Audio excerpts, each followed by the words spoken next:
Hello मुलांनो, कसे आहात? मी तुमची लक्ष्मी आजी.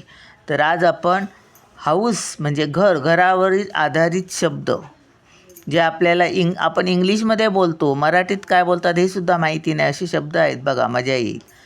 सॅश म्हणजे चौकट, SASH सॅश. विंडो म्हणजे खिडकी, WINDOW विंडो म्हणजे खिडकी. थ्रेशोल्ड म्हणजे उंबरठा, THRESHOLD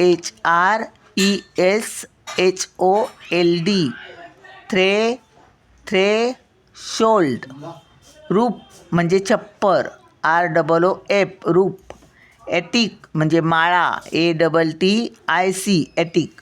स्टेअर केस म्हणजे जिना, STAIRCASE स्टेअर केस. स्टोरी म्हणजे मजला, STOREY स्टोरी म्हणजे मजला. व्हिडिओ आवडला असेल आणि पूर्ण व्हिडिओ जर बघायचा असेल तर खाली लिंकवर क्लिक करा. चला बाय.